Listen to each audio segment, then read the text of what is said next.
중세 교회의 박사이며 신학자였던 토마스 아퀴나스는 어느 날 교황청의 부름을 받고 나아가 교황을 만났습니다. 교황과 대화를 나누는 가운데 마침 세계 각국으로부터 오는 수많은 금은 보화를 가득 실은 마차가 교황청으로 들어오는 것을 보았습니다. 그때 교황은 자랑스럽게 아퀴나스에게 말했습니다. 보십시오. 아퀴나스 박사, 초대 교황이었던 베드로 사도는 금과 은은 내게 없거니와 라고 말했지만 이제 우리는 금과 은을 저렇게 풍성하게 가졌습니다. 그때 아퀴나스는 교황에게 그렇게 말했습니다. 초대교회는 은과 금은 내게 없거니와 내게 있는 것으로 내게 주노니 곧 나사렛 예수 그리스도의 이름으로 걸으라 고 명할 수 있는 확실한 나사렛 예수 그리스도의 이름을 가지고 있었습니다. 우리는 참으로 아름다운 하나님의 교회를 지었습니다. 이제 은과 금은 우리에게 아주 많이 있습니다. 그러나 초대교회가 가졌던 나사렛 예수 그리스도의 이름의 능력은 없습니다. 20세기 중반 이후부터 교회는 성장에 깊은 관심을 가져왔습니다. 그러나 교회의 몸집이 커지고 건물이 화려해졌다고 해서 반드시 건강한 교회가 되는 것은 아닙니다. 우리가 추구하는 것은 살찐 교회가 아니라 주님이 이 땅에 세우기를 원하셨던 교회, 하나님이 기뻐하실 그런 교회, 즉 건강한 교회입니다.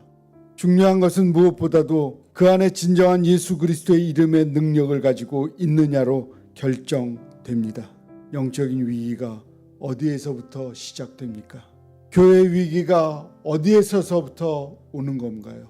그것은 예수 그리스도의 이름에 능력이 없음을 시작합니다. 고린도 교회는 그러한 복음의 능력과 함께 시작했습니다. 그러나 사도 바울이 떠난 이후로 교회는 한참 분열과 혼란의 시간을 경험했습니다. 그 당시 고린도 사회에 지배했던 세상의 문화가 교회에 들어오게 되었습니다. 세상의 영광스러운 것, 마음과 생각을 빼앗기면서 교회는 깊은 영적 혼란에 사로잡히게 되었습니다. 그리고 사람들은 돈과 관련되어 평가합니다. 모두가 높아짐과 사람들의 존경을 받는 일에 집중되어 있습니다. 복음에 지배하고 있는 교회 공동체가 아니라 세상의 가치관이 지배하는 교회가 되었습니다. 이것은 그리스도인들이 교회를 병들게 하는 겁니다. 그러나 하나님의 사람들은 돈 이야기가 아니라 언제나 예수님의 이야기를 하고 있습니다. 예수님의 이야기를 하고 있을 때 교회는 건강해집니다. 고린도 사회는 이러한 세상의 영광을 추구하며 그것을 제1의 가치로 삼고 살아가는데 그러한 가치관이 교회에도 들어와서 세상 영광의 신학을 추구하였습니다.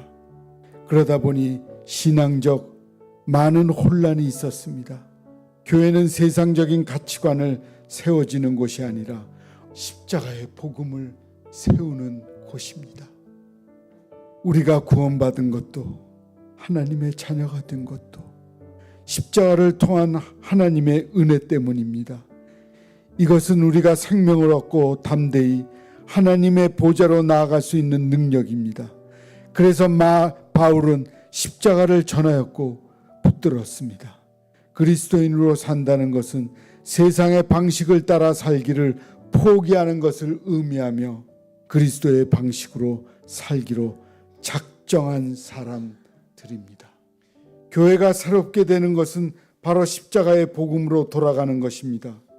성도들의 하나님 앞에서 바로 설 수 있는 것도 언제나 바로 이러한 것입니다. 오늘 우리가 더욱더 구해야 할 것은 하나님의 지혜입니다. 즉 나는 하나님의 방법, 통치, 십자가의 은혜에 적셔진 삶을 살고 있는가를 살펴보아야 할 것입니다. 사순절은 나의 삶을 점검하고 교회를 점검하는 절기입니다. 나는 십자가의 은혜를 받은 사람으로 바로 살고 있는가를 점검해야 합니다. 그것이 바로 하나님의 은혜입니다.